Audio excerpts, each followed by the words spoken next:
Creepypastas para tener de fondo mientras expandes a más b al cuadrado como al cuadrado más b al cuadrado. He soñado con este tipo de operaciones cuando estaba en la escuela, jaja.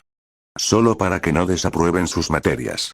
Cuando un paréntesis contiene la operación de a más b y este está elevado al cuadrado, entonces la respuesta es a al cuadrado más 2 por a por b más b al cuadrado. Ya lo saben mis panas, no desaprueben sus materias. Este título fue gracias a Gaxanaku. Quiero agradecer a los miembros Guido Pieretti y a Al Extremo, Guas, gracias mis panas por su suscripción extra y nostálgica. Lo aprecio mucho. Ahora sí, empezamos. Se volverían locos si me tocaran.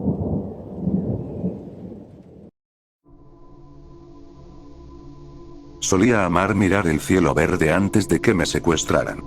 Lo tenía todo. Un trono de oro, una gran vista y comidas increíbles. Nunca pasaba hambre, y jamás tenía que hacer nada. Me adoraban. Mi trono era una plataforma dorada con forma de cúpula, suspendida junto a una enorme ventana. Cada vez que los anillos morados se cruzaban en el cielo, mis adoradores venían a mí con sus ofrendas. Colocaban la bandeja frente a mí, y yo bebía hasta la última gota. Después, me revolcaba, disfrutando de una cálida ducha mientras me rociaban a mí y a mi trono con un líquido sedoso que nos dejaba relucientes. En los días especiales, mis adoradores traían a un miembro afortunado de su grupo, aquel que tenía el honor de tocarme. Amaba ese ritual, porque en el momento en que el elegido me tocaba, su color cambiaba y daba un salto, cantando de alegría mientras danzaba por la habitación hasta caer exhausto. Era una gran vida, sin preocupaciones ni estrés, hasta que me secuestraron. Nunca olvidaré aquel día terrible. Mis secuestradores irrumpieron en la sala del trono cuando yo estaba solo y dormido. Eran la mitad de altos que mis adoradores, pero aún así me dieron miedo. No tenían la suavidad translúcida, los tentáculos flexibles ni los ojos en espiral de quienes me habían cuidado toda mi vida. En su lugar, cada uno tenía un segmento oscuro y delgado que rebotaba sobre dos tentáculos rígidos, con otros dos tentáculos saliendo de sus costados y un gran ojo brillante encima. Una sensación que jamás había experimentado me apretó el pecho, haciendo que mi corazón retumbara con fuerza. Los secuestradores corrieron hacia mi trono, y dejé escapar un sonido fuerte mientras lo sacudían. Uno de ellos colocó su tentáculo sobre mi boca para silenciarme, y me quedé inmóvil, temblando sin poder controlarlo. Mis respiraciones rápidas se entrecortaban mientras seguían sacudiendo el trono, y solté un gemido cuando cayó al suelo. Rodó, y yo reboté dentro, gruñendo de dolor, un dolor que jamás había sentido. Los secuestradores lograron detener el trono antes de que chocara contra la pared, y solté otro jaleo cuando lo levantaron y comenzaron a correr. Emití más sonidos de miedo mientras subía y bajaba, y uno de ellos saltó dentro conmigo y volvió a cubrirme la boca con su tentáculo. Sentía que el pecho me iba a estallar mientras luchaba por respirar. De reojo, vi a uno de mis adoradores y solté ruidos ahogados. Para mi horror, no vino a ayudarme, y lo miré desesperado mientras mis captores me llevaban por una rampa hacia una habitación oscura y retumbante. Soltaron mi trono y me liberaron la boca, y mis ojos y mi nariz empezaron a escocer y a gotear mientras el pecho me temblaba con sollozos. No sabía qué eran esas criaturas, pero debían ser muy peligrosas y mis adoradores habían tenido tanto miedo de detenerlas. Aterrorizado, observé cada uno de sus movimientos, y abrí los ojos aún más cuando se quitaron su gran ojo. Debajo había una forma redonda con tentáculos finos, dos rendijas brillantes, una protuberancia y un agujero espantoso lleno de bultos blancos. Mi pecho se agitaba con más rapidez mientras los veía desprenderse de su piel, sus formas volviéndose más delgadas y angulosas. Empecé a ver destellos de luz mientras jadeaba, resoplando, con un zumbido constante en mis oídos. Algunos de los secuestradores me tocaron y dijeron palabras extrañas, y solté chillidos entrecortados antes de que todo se volviera negro. Las semanas siguientes fueron horribles. Me amarraron, me pincharon, me escanearon, me inyectaron y me extrajeron muestras, todo sin pedirme permiso. Tampoco me daban de comer. Emitía sonidos y me retorcía, pero ellos no me entendían, y yo tampoco los entendía a ellos. No fue hasta que me trasladaron a una habitación blanca y me asignaron una maestra que las cosas cambiaron. Pasó meses conmigo, y yo hice mi mayor esfuerzo por aprender para poder hablarles. Cuando aprendí a pedir comida, la pedía todo el tiempo, pero solo me alimentaban 3 veces al día. Me daban sopa en un vaso con una vajilla y sostenían el vaso para que pudiera beber. Nunca me había sentido tan impotente y humillado. Mi cuerpo gruñía de hambre, pero no les importaba. Después de cada lección, mi maestra me preguntaba sobre mi vida en casa, y yo respondía, intentando explicar que era infeliz allí y que quería volver. Ella siempre me decía que aún tenía mucho que aprender antes de tomar esa decisión. Le preguntaba qué querían de mí, y me contestaba que no entendía lo suficiente del idioma como para comprender la respuesta. Así que me esforcé más, y un día, un año después, obtuve mi respuesta. ¿Por qué me llevaron?, le pregunté. Ella me miró un largo rato antes de descruzar las piernas y apoyarse hacia adelante. De acuerdo, creo que ya estás listo para saberlo. Me enderecé, con una emoción nerviosa haciéndome latir el pecho con fuerza. Dímelo. Hace 35 años, estabas jugando en un campo con tu hermana, y ella corrió llorando hacia sus padres, diciendo que había visto como una sombra te llevaba hacia el sol. Nadie le creyó, pero juró que algún día lo probaría, y te rescataría. Me dio una media sonrisa. Y por fin lo hice. La miré, confundido. Tú no eres mi hermana. Sí lo soy. Soy Elizabeth Arten, tú solías llamarme Lizzie. Eres Tyler Arten. Te decíamos Ty. ¿Lo recuerdas?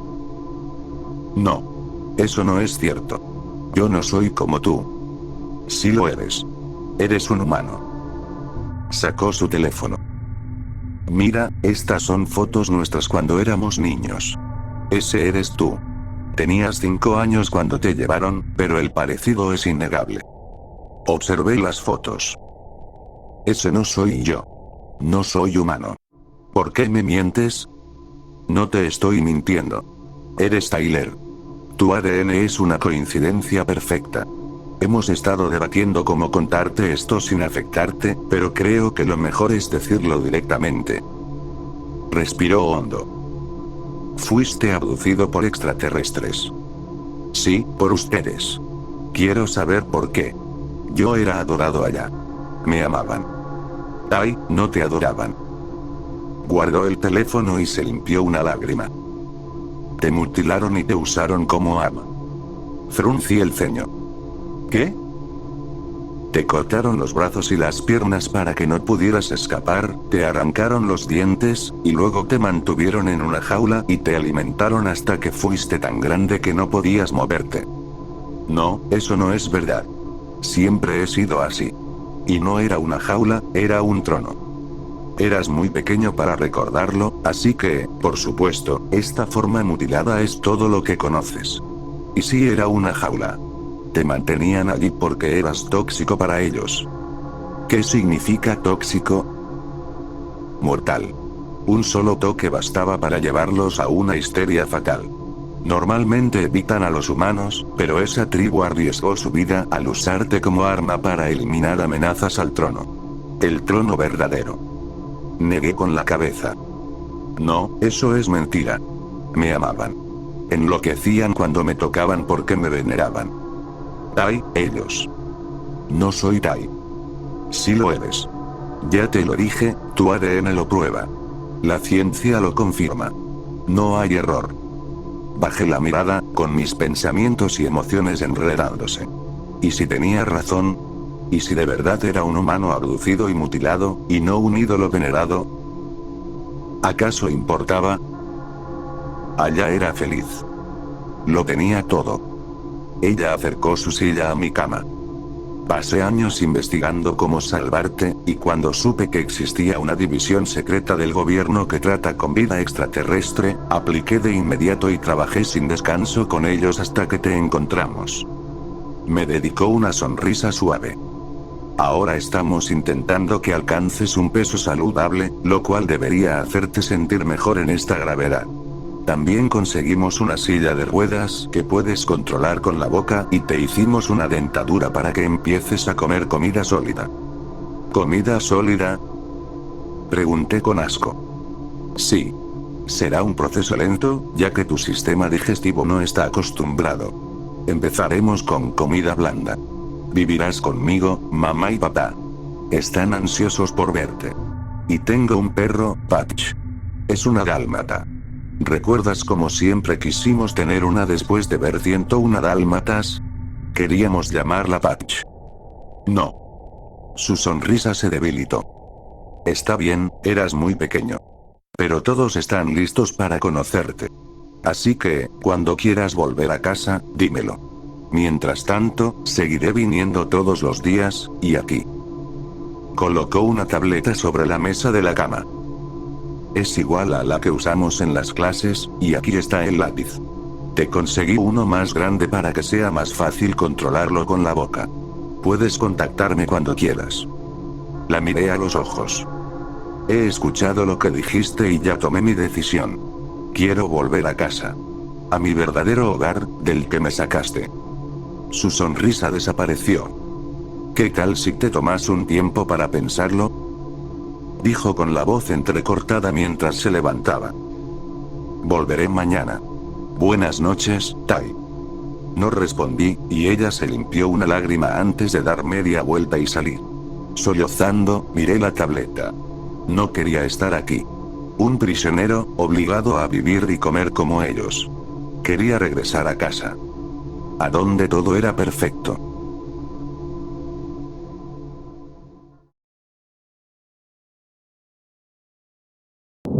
Hay un monstruo viviendo en mi pasillo.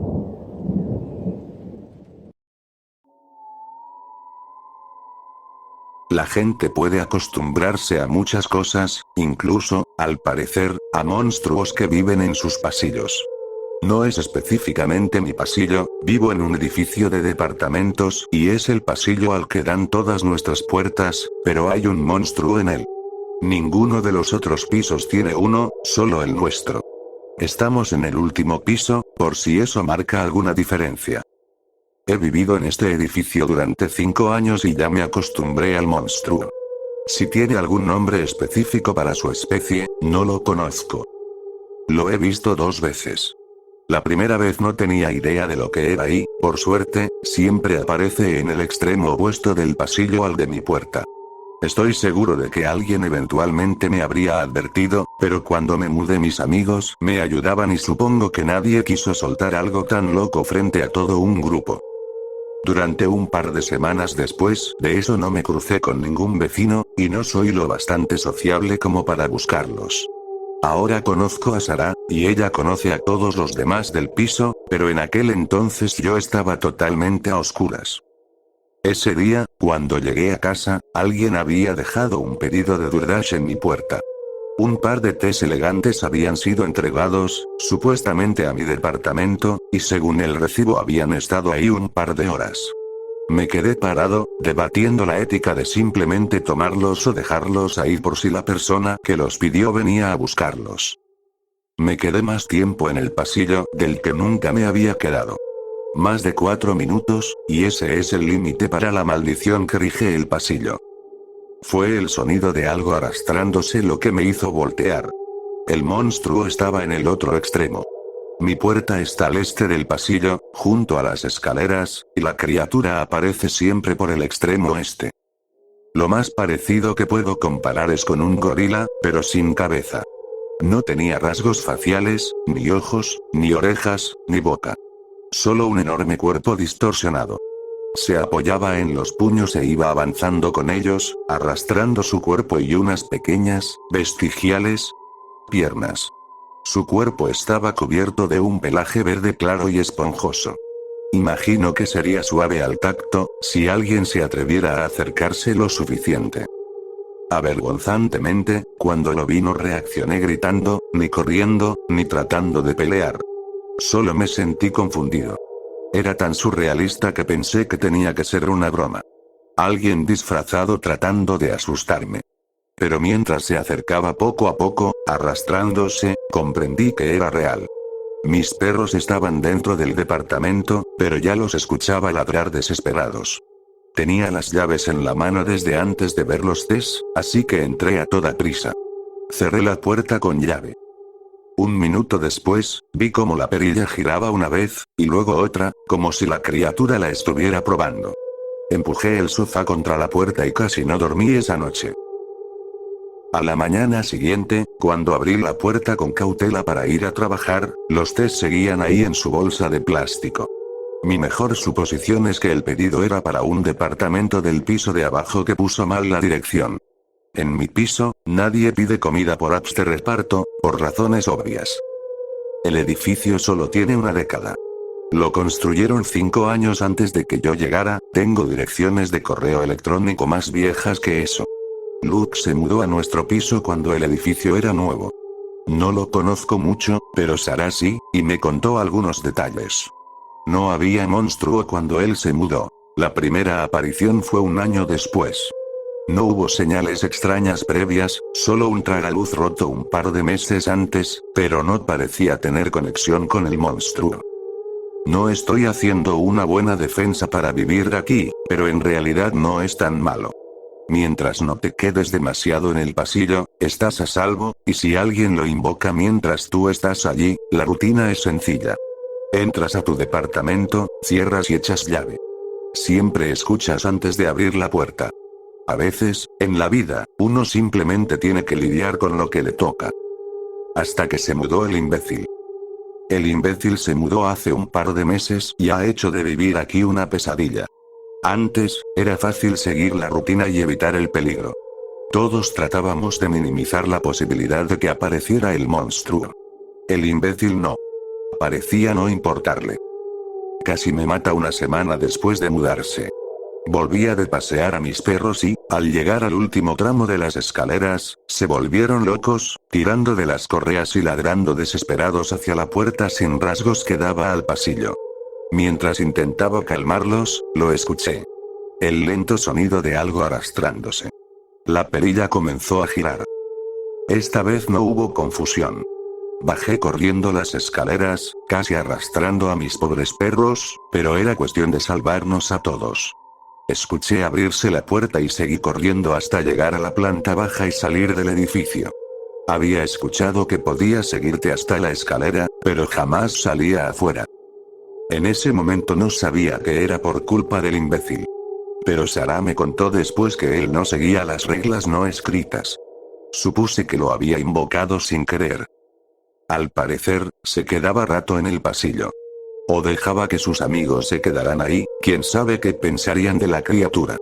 Incluso pedía comida por apps y decía a los repartidores que dejaran los pedidos en su puerta, arriesgando sus vidas también.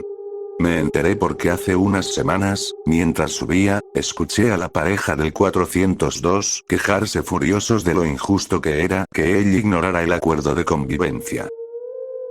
Hace 2 semanas Sarah vino a mi departamento a decirme que estaba reuniendo a todos para una junta de piso.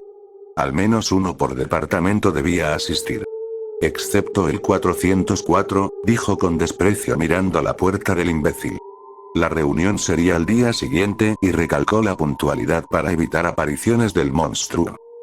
En el 407, parecía haber alguien de cada apartamento. Como dije, no soy el más sociable, así que no estaba seguro. Pensé que Sarah dirigiría la reunión, pero fue Zack, de la pareja del 402, quien tomó el papel de autoridad. Tenemos que darle una lección, dijo Zack. Que entienda que tiene que seguir las reglas por el bien de todos. No podemos dejar que ponga en riesgo nuestra seguridad. No entiendo por qué nos expone así, dijo la mujer del 401, desesperada.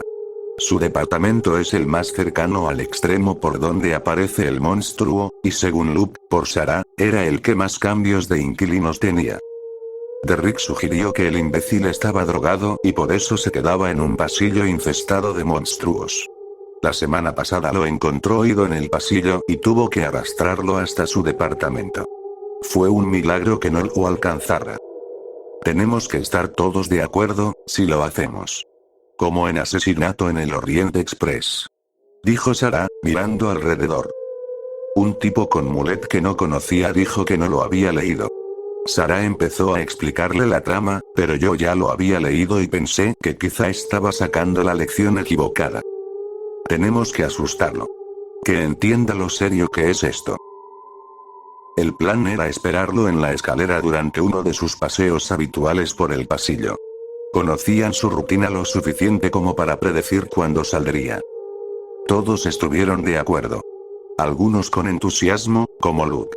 Otros con más dudas, como de Rick y la mujer del 401. A mí, toda la situación me incomodaba. Me parecía una especie de obra de teatro.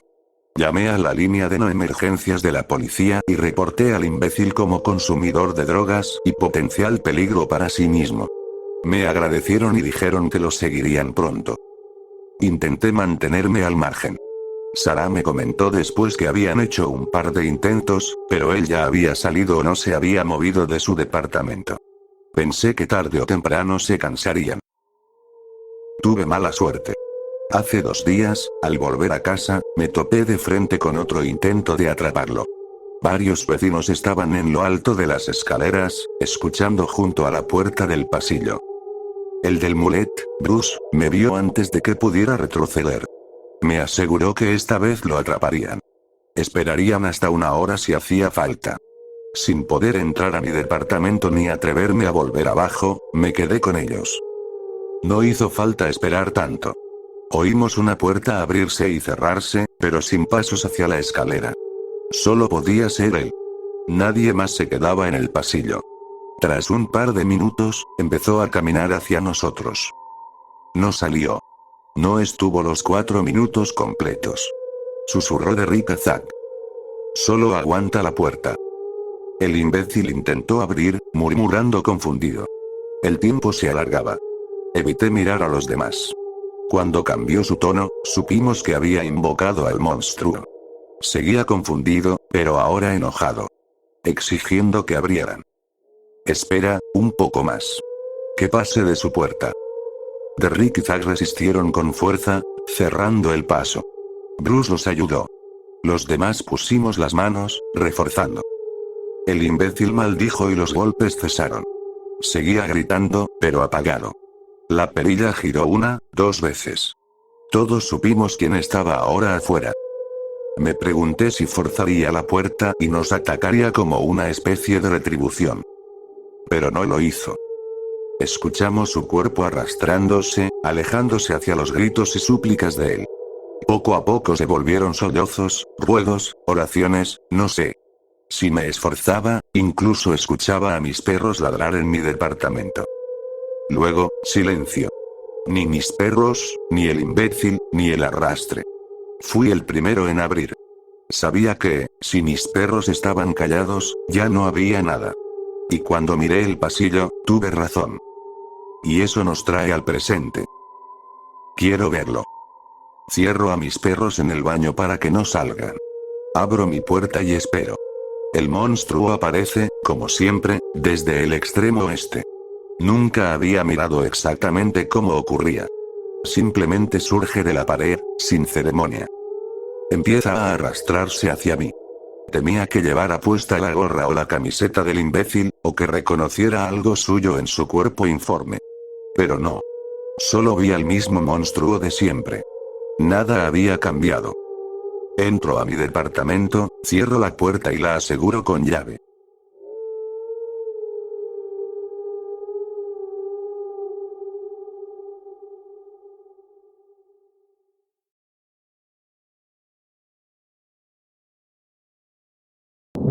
Incluso los demonios necesitan estudiar a veces.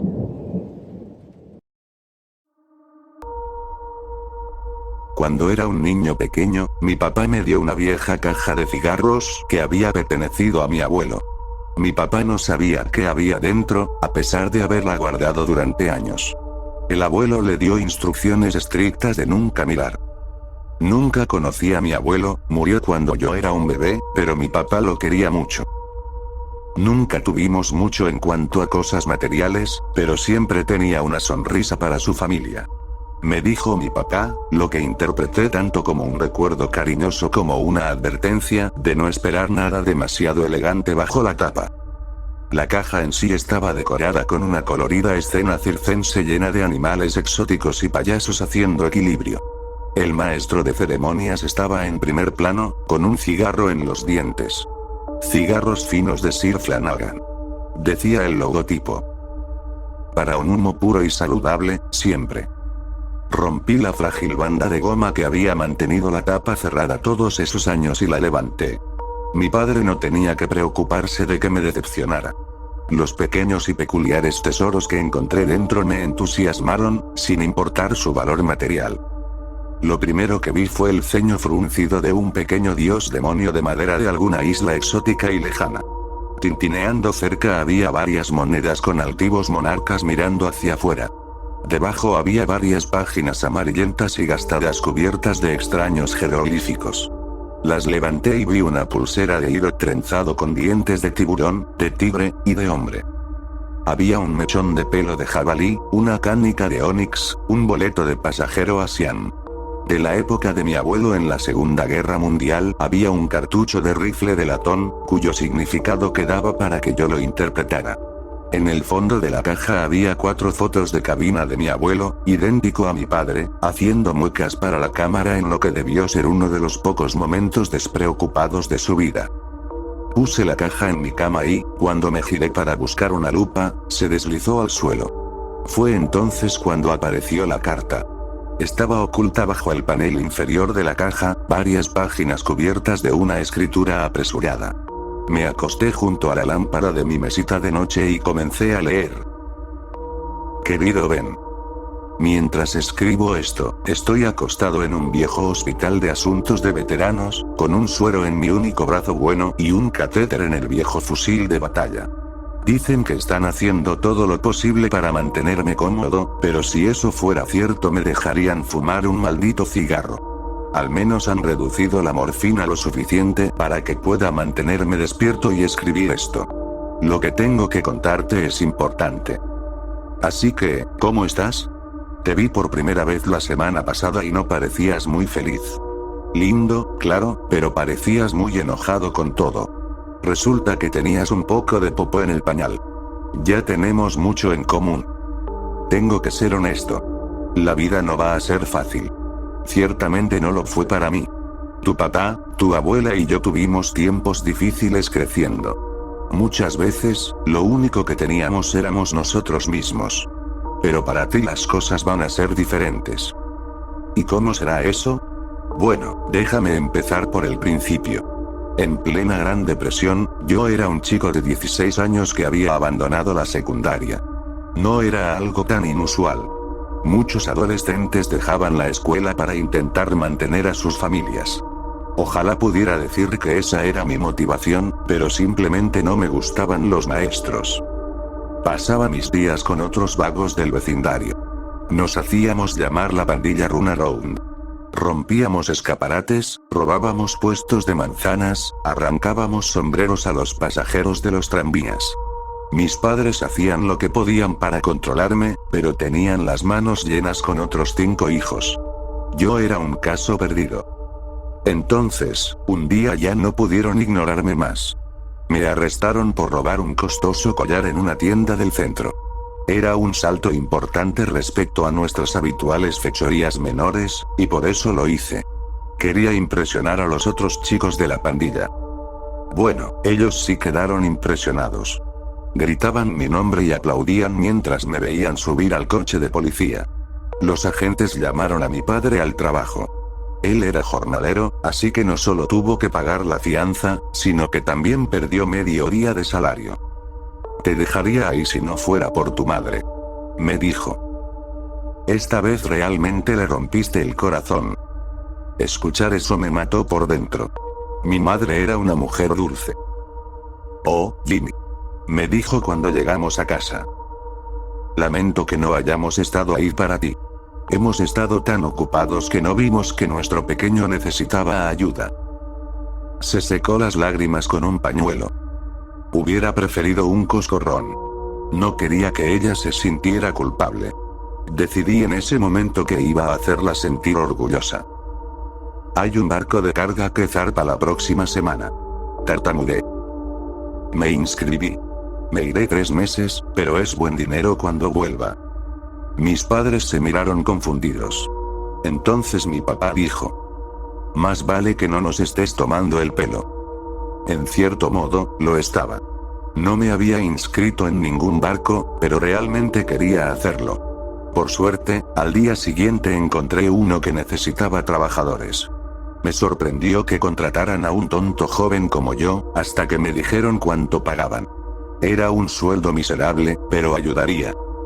El barco salía en una semana. Mientras tanto, hice lo posible por mantenerme alejado de problemas. Pronto tendría que ir a juicio y quería pedir clemencia. A decir verdad, si no hubiera sido por mi familia, me habría escapado, subido al barco y desaparecido en algún lugar lejano. Las cosas habrían resultado muy diferentes entonces, tanto para mí como para ti. Llegó el día en la corte. El juez era un viejo cascarrabias que sudaba odio por cada poro. Desde el momento en que me clavó su ojo de vidrio, supe que estaba en problemas. Dices que intentas enderezar tu vida y ayudar a tu familia, dijo. Pero no estabas robando comida. Tenías en el bolsillo un elegante brazalete de dama cuando te detuvieron. Tal vez quería regalarle algo a su madre, dijo el alguacil. El juez se rió. Bueno, seré honesto. No pareces el peor del mundo. Tal vez simplemente caíste en malas compañías. Así que seré indulgente. Yo tenía la cabeza agachada, avergonzado, pero la levanté cuando dijo eso. Su señoría, se lo agradezco. Le prometo que voy a cambiar mi vida. No me vengas con tonterías, dijo. No hay 10.000 palabras que valgan lo que un solo buen acto. Si de verdad estás comprometido con vivir respetando la ley, entonces te comprometerás a expiar el haber roto esa ley a la que de repente profesas lealtad. Así que, lo prometo. No basta hoy, muchacho. Por lo tanto, te sentencio a una noche como voluntario en la Biblioteca Pública Ezekiel Kaulenfeld. Es una buena institución, pero necesita urgentemente un buen desempolvado y organización, tarea que realizarás como parte de tu cambio hacia una vida recta. ¿Entendido? Bien. Golpeó el mazo. Ya te dije que era un parlanchín, ¿no? Me tomó un minuto procesar todo ese discurso y darme cuenta de cuál era mi condena. Una noche limpiando la biblioteca. Bah, eso no era nada. Para ser sincero, nunca había entrado en una biblioteca, pero aún así no estaba preocupado. Todo lo que tenía que hacer era empujar un poco de polvo bajo las alfombras y estaría libre. La Biblioteca Pública Ezekiel Kaulenfeld tenía columnas de piedra y gárgolas, y parecía la mansión del villano en una película de detectives. Ni mis hermanos aplicados ni los otros chicos estudiosos que de vez en cuando tomaban un libro iban allí. Ellos iban a la biblioteca del centro. Entonces, ¿por qué seguía en pie ese viejo monstruo? ¿Quién sabe? Ese tal Ezekiel Urenfeld, quien quiera que fuera, debía haber dejado una buena fortuna para que siguiera ahí acumulando polvo. Tal vez era donde el juez estudió para sus exámenes de derecho hace 100 años. Subí las escaleras y encontré a un guardia de seguridad de aspecto cansado mirándome desde el otro lado del vidrio. Abrió la puerta, me preguntó qué quería y me dejó entrar cuando mencioné al juez. Caminé dentro y escuché cómo la puerta se cerraba detrás de mí. El guardia estaba ahora afuera y a punto de bajar los escalones. Oiga, le grité. ¿No se va a quedar? ¿Estás bromeando, chico?, dijo. No necesitan un guardia de seguridad durante el día, mucho menos de noche. ¿Tienes miedo de unos libros?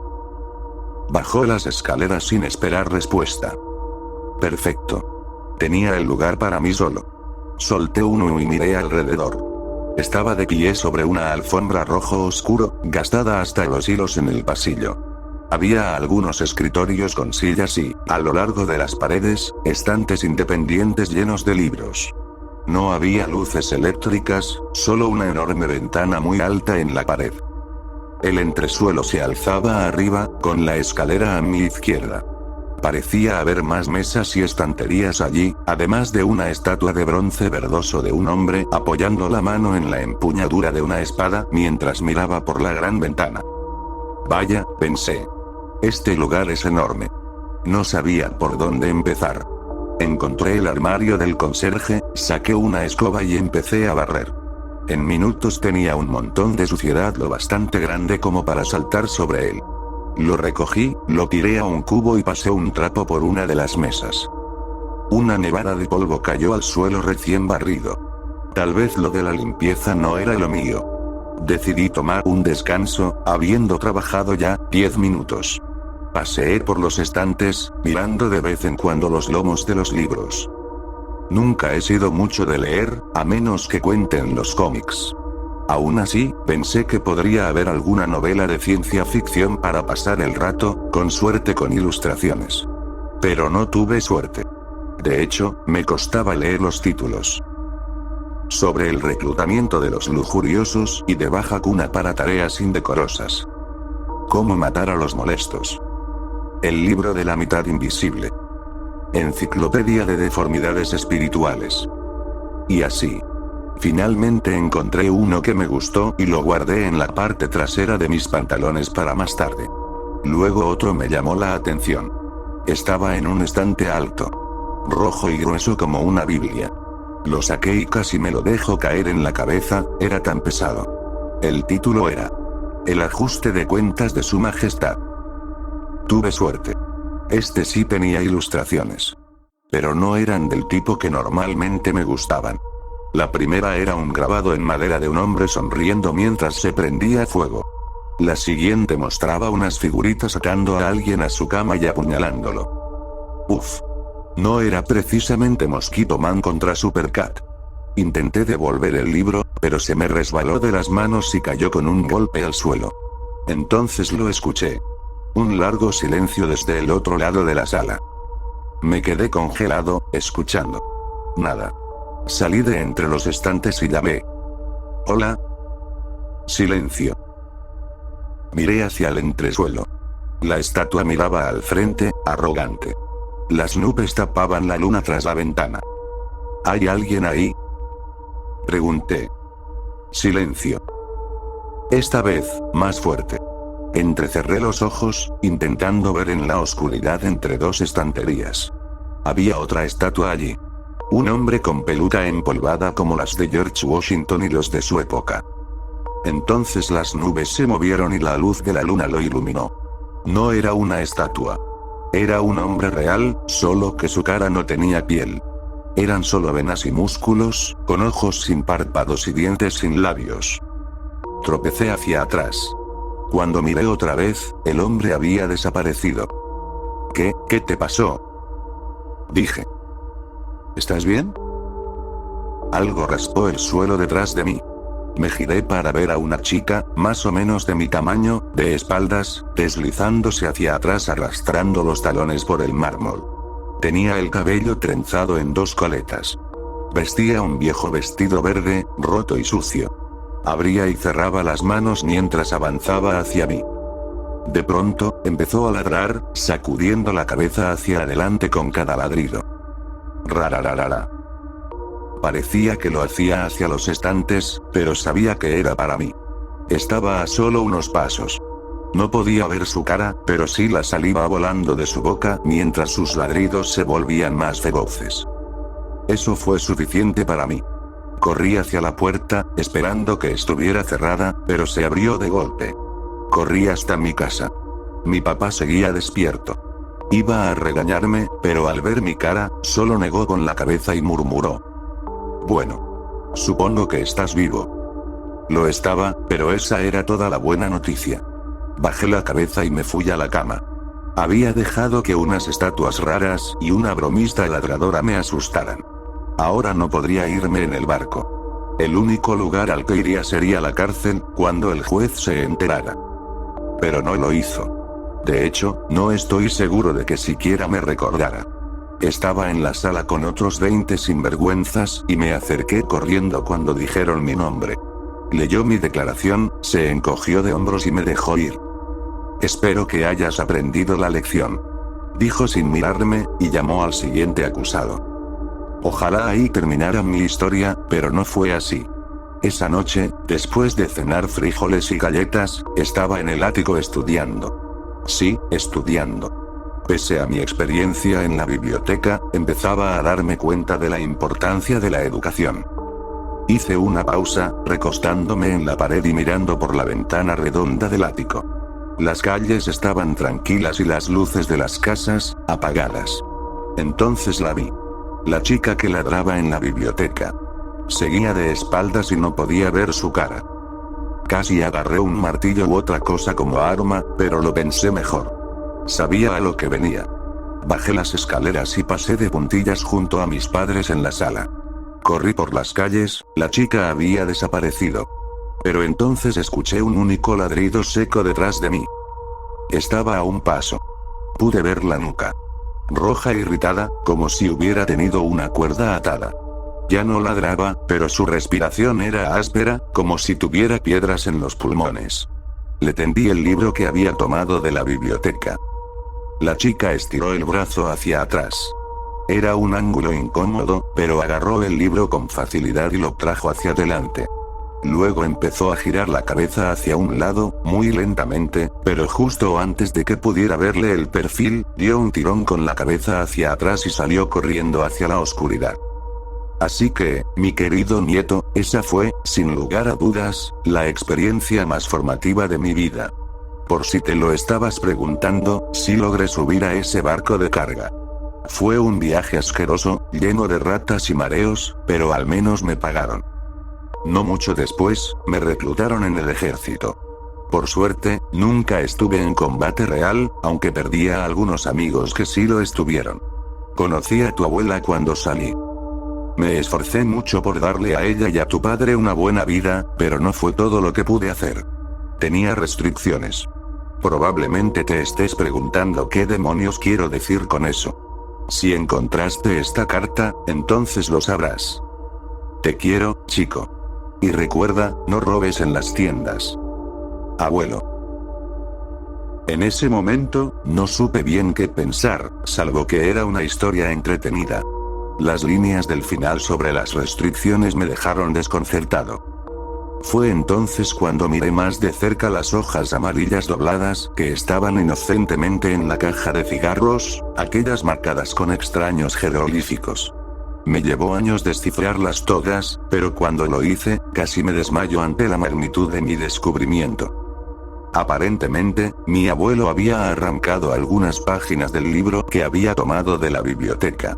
Una jugada audaz, sin duda, y si la aparición hubiera descubierto su engaño, yo no estaría aquí hoy. Pero no lo hizo. Las reglas que describían las hojas eran muy claras. Quien encuentre estos hechizos se maldice a sí mismo si los usa, así como a su hijo. Pero el hijo de su hijo puede usarlos todo lo que quiera. Una de esas rarezas de la magia, supongo. El título del libro, escrito en el margen superior, era Hechizos para la suerte en juegos de azar. Me pareció francamente ridículo. Después de que gané la lotería 2 veces seguidas, empecé a pensarlo de otra manera. Nunca olvidaré lo duro que trabajó mi abuelo para darme esta ventaja. Y también tengo presente la bondad y el amor que mostró a su propia familia, incluso cuando su cuenta bancaria rara vez alcanzaba los 4 dígitos. Gasto mucho dinero en mí mismo, lo admito. Me gustan las cosas buenas de la vida. Pero también me aseguro de dar a la caridad. Incluyendo una donación anual muy generosa a la Biblioteca Pública Ezequiel Kaulenfeld.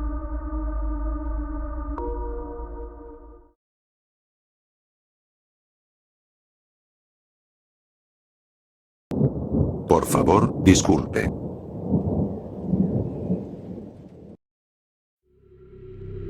Estamos en vivo en 3 minutos. Todos a sus lugares, vamos, vamos. Gritó el productor, tomando su puesto fuera del set. Las cámaras se movieron a posición mientras yo repasaba los titulares del día. Nada nuevo. Terrorismo, asesinatos, incendios y violaciones parecían inundar las noticias a diario. Eché un vistazo a la otra presentadora, Jacqueline, que hoy se veía especialmente hermosa. Su cabello rubio estaba perfectamente recogido en un moño, y su piel pálida brillaba bajo las luces del estudio. Los ojos azules de Jacqueline siempre tenían cierto brillo, pero hoy parecían cristales. Intenté iniciar una conversación, pero fue en vano. Estaríamos en vivo en 2 minutos. Jacqueline siempre ponía el trabajo por delante. Volteé hacia el meteorólogo, Josh, y lo noté extrañamente ansioso. Normalmente tenía una actitud tranquila y relajada, pero hoy parecía apurado. Golpeteaba los zapatos contra el suelo, con los ojos inquietos moviéndose por la sala. Parecía su primer día en el trabajo, a pesar de llevar más de 4 años en la estación. 1 minuto para salir al aire. Carraspeé y enderecé la postura, haciendo contacto visual con la cámara frente a mí. Sobre la mesa tenía una tablet orientada hacia mí que mostraba el programa en tiempo real. Se suponía que solo debíamos verla cuando conectábamos con un reportero fuera del estudio, pero yo la usaba de vez en cuando para ver cómo me veía. También debía usarse para investigación y cosas así, pero rara vez se utilizaba con ese fin. 30 segundos. Bebí un sorbo de agua del vaso frente a mí y volví a aclararme la garganta. Coloqué las manos sobre el escritorio y las entrelacé. Eché un último vistazo a los titulares cuando escuché al productor. En 4, 3, 2. Señaló hacia nosotros y comenzó a sonar la típica música de introducción. Me tocaba abrir el programa hoy. Buenas noches, soy Andrew Smoyes. Gracias por acompañarnos. Empezamos directamente con nuestras noticias principales del día, comenzando con otro asesinato en Hawthorne. Nos enlazamos en vivo con Vincent Stockton, desde Hawthorne, para más información. ¿Qué tienes para nosotros, Vince? Cambiamos a Vincent mientras yo leía el siguiente segmento. Después de unas cuantas notas, pasaríamos al clima y luego a una pausa comercial. Todo iba bien. Escuché el reporte por el auricular, y tras unos 3 minutos, regresó la señal a mí. Gracias, Vince. Ahora damos paso a la encantadora Jacqueline con más información sobre el reciente escándalo de la lotería. Jacqueline. Sonreí por dentro por ese cumplido estúpido y me quedé en silencio escuchando la hermosa voz de Jacqueline leyendo las noticias. Luego, ella dio paso a Josh, quien hizo un breve reporte del clima, y finalmente fuimos a comerciales. Josh se acercó a mí y me susurró al oído. ¿Cuántas veces tengo que decírtelo? Aléjate de mi esposa. Estamos felizmente casados, no necesitamos que tú interfieras. Me miró con desdén y se alejó lentamente. Sí, estaban casados. ¿Y qué? No creo que Josh tenga grabadas todas las entrevistas que Jacqueline ha hecho ni cientos de fotos suyas pegadas en un álbum de recortes. Me enfurecía lo protector que era Josh con ella. Podía ver que no la amaba tanto como yo. Casi todas las noches volvía a casa y lloraba abrazando el álbum, a veces besando sus fotos, otras veces haciendo cosas que prefiero no mencionar. Yo sabía que a ella le encantaba cuando acariciaba sus recortes. Pensar en ese álbum solo me llenaba más de rabia. En cualquier momento volveríamos al aire, así que no podía iniciar otra conversación. ¿Qué iba a hacer? Si no hablaba con ella pronto, la perdería. Y no podía permitirme perder su amor. Pensando rápido, me giré hacia ella y le dije. Buen trabajo con las noticias hoy, no lo habría hecho mejor. No supe si su mirada era de confusión o de compasión, pero preferí pensar lo segundo. Tenía una mueca extraña en el rostro y murmuró un gracias apenas audible, evitando mi mirada. Me encantaba cuando hacía eso. Volvimos al aire y leí un par de notas más. Luego cedí el turno a Josh, quien habló sobre el clima y una tormenta que se acercaba. Todo iba bien hasta que se volvió hacia nosotros y dijo. Muy bien, preciosa, sigue tú. Tenía una sonrisa arrogante. Me giré hacia Jacqueline, que soltó una risita infantil y respondió. Gracias, cariño. Son las 5:32 de la tarde y, en ese momento dejé de escuchar. Sentí un vacío en el estómago.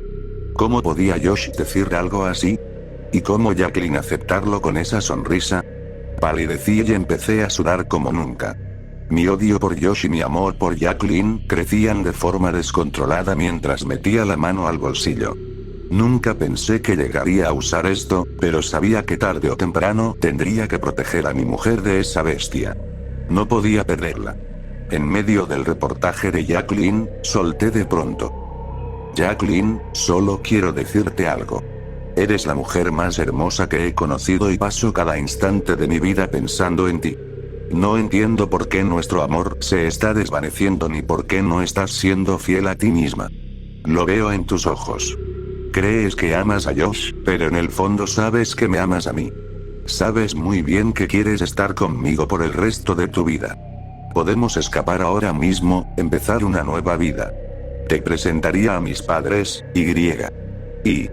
Bajé la mirada, dándome cuenta del monstruo en el que me había convertido. Mi boca echaba espuma, mis ojos estaban abiertos de par en par, inyectados en sangre. Mi piel, antes bronceada, era ahora blanca como un cadáver. Miré a Jacqueline. Sus ojos reflejaban puro horror.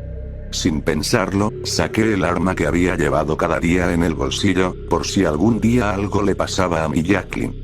Los primeros 3 disparos fueron directos al pecho de Josh. Cayó al suelo de inmediato. Jacqueline gritó y corrió hacia él, llorando desconsolada. Miré con furia a los camarógrafos, que ya habían huido o trataban de sacar el programa del aire. Disparé sin rumbo, y todos corrieron fuera del estudio. La seguridad llegaría en cualquier momento. Apunté a Jacqueline, que seguía llorando sobre el cuerpo de su marido. Jacqueline, ¿por qué me haces amarte tanto? Cada día que venías a trabajar, me provocabas. Me hiciste hacer esto. Tú me llevaste a esto. Y si no puedo tenerte, entonces nadie podrá hacerlo. En un arrebato de locura, le disparé a Jacqueline, volándole la parte trasera del cráneo. Ella y Josh quedaron tendidos juntos, en un charco de sangre. Al darme cuenta de lo que hice, me dejé caer en una silla frente a la cámara. Mirando directamente al lente, susurré. Disculpen, estamos teniendo unas pequeñas fallas técnicas. Me llevé el arma a la cabeza justo cuando el equipo de seguridad irrumpía en el estudio. Y entonces, apreté el gatillo. Finalmente, estaría con mi Jacqueline.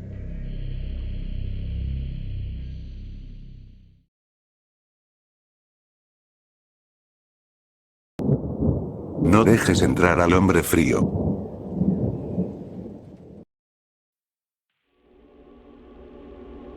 Tuve un sueño anoche. Fue de esos que parecen reales hasta el momento en que despiertas. Había cosas extrañas en él, ciertas cosas realmente extrañas, pero nunca se me ocurrió pensar que no estuviera pasando de verdad. Aún no estoy preparado para decir que no pasó. No soy una persona espiritual y no entiendo mucho de esas cosas. Solo siento que estuve en algún lugar y ahora estoy de regreso, y sé que algo pasó cuando desperté, y creo que mientras dormía también.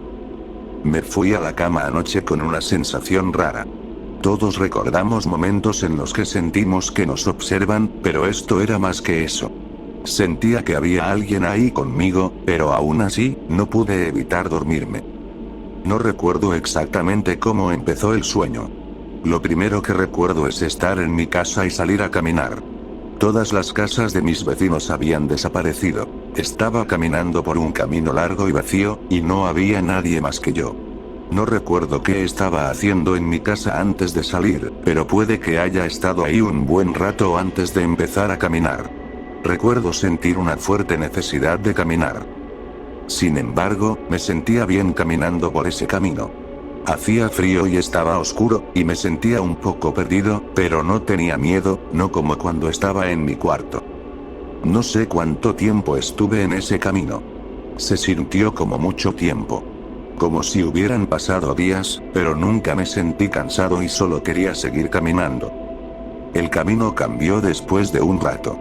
Había sido recto y sin nada distintivo todo el tiempo, pero eventualmente llegué a una curva y luego a una bifurcación. Cuando llegué a la bifurcación, ya no estaba solo.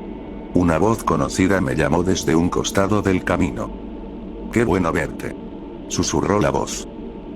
«Solo lamento verte aquí». Me di vuelta para mirar a la voz, sabiendo a quién vería. Era un viejo amigo de mi infancia, alguien a quien no veía desde hacía años. Se veía un poco diferente de como lo recordaba, pero no mucho.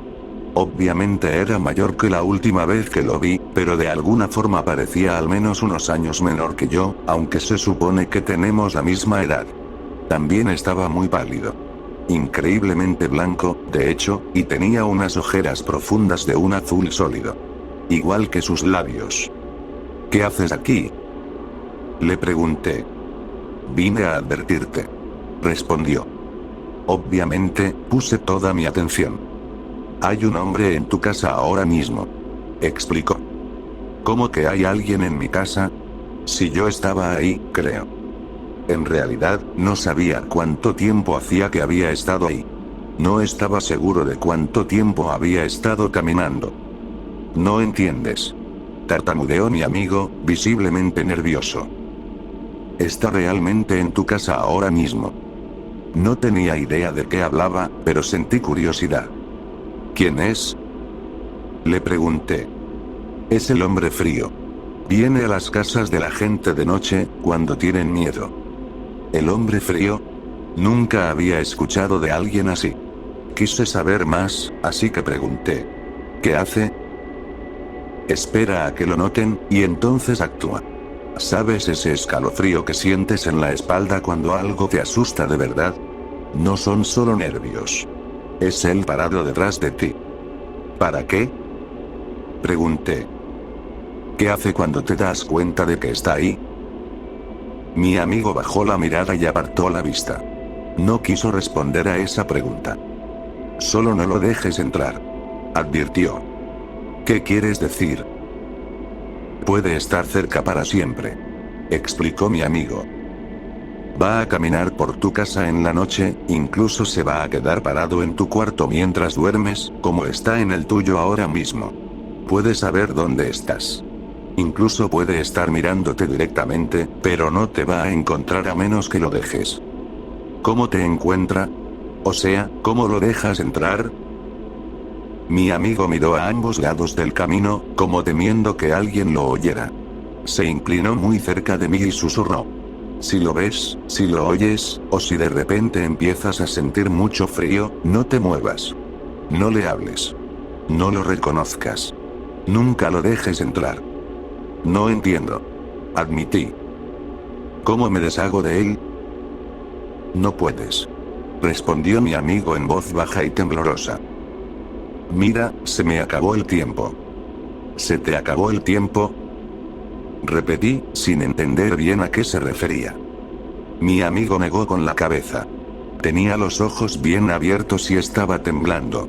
A lo lejos, vi una figura oscura acercándose detrás de él, pero algo me impidió hablar. Se me acabó el tiempo, balbuceó. Solo hagas lo que hagas, no lo dejes entrar y, hagas lo que hagas, no contestes. Algo jaló a mi amigo hacia la oscuridad, y de repente ya no pude verlo. Antes de poder correr tras él, desperté sobresaltado por un ruido fuerte. Estaba sentado en mi cuarto, completamente vestido y con los zapatos puestos. Juro que no estaba vestido cuando me acosté. Mis zapatos y mis piernas estaban cubiertos de polvo, me dolían los pies y escuchaba un timbre justo a mi lado. En la confusión de despertar de un sueño tan vívido, no lo reconocí de inmediato. Sentía un frío intenso. Entonces miré hacia abajo y vi mi celular. Ese era el timbre. Recordando las palabras de mi amigo, no contesté. Eventualmente, dejó de sonar. La habitación estaba helada. Esa sensación de ser observado era tan fuerte como cuando me dormí. Podía oír algo dentro de mi closet, pero no me atreví a moverme. Solo cerré los ojos y esperé. Finalmente, escuché pasos alejándose, todavía dentro del closet. Era como si caminaran por un pasillo invisible, aunque mi closet es pequeño y no pude ver nada raro ahí dentro. Cuando los pasos se alejaron lo suficiente, el frío se disipó.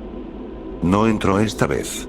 Si mi sueño fue real, si lo que estaba en mi closet era quien creo que era, nunca debo dejarlo entrar. Creo que volverá esta noche.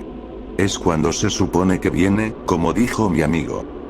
No sé qué pasó con mi amigo. Solo espero que la gente recuerde su advertencia. Si empiezas a sentir frío mientras lees esto, no te alarmes. Si escuchas algo en tu casa, ignóralo. No puedes darte el lujo de dejar que te encuentre. No dejes entrar al hombre frío.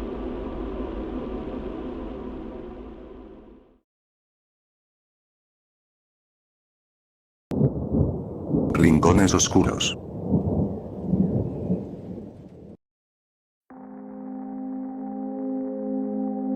En casi todos los edificios hay un rincón, un pequeño espacio encerrado que nadie mira jamás. Es ese rincón del sótano bloqueado por un sofá viejo que nadie ha movido en años. Esa rendija angosta en el ático, entre la pared y las pilas de cajas llenas de cosas que nunca usas, pero que tampoco puedes tirar. Un lugar que jamás ve la luz del día, ni ningún otro tipo de luz. Donde la oscuridad no solo reina, sino que parece filtrarse por los bordes de su encierro. Nadie sabe con certeza cuánto tiempo debe permanecer oculto un espacio para adquirir esta propiedad en particular, ni si existen condiciones específicas que deba cumplir. Pero es un fenómeno mucho más común de lo que se cree. En edificios más nuevos, cuando esto ocurre, los residentes suelen reportar una sensación de frío al pasar cerca, incluso en los áticos durante los veranos más calurosos. Cada vez que consideran echar un vistazo rápido para ver si hay algo ahí, los invade un temor antinatural, y salen de la habitación apresurados, si no corriendo. Una vez que dejan atrás el lugar, la sensación desaparece, y pronto lo olvidan, o se burlan de sí mismos por sentirlo. ¿Qué sucede realmente en esos santuarios olvidados por la luz? Es imposible saberlo.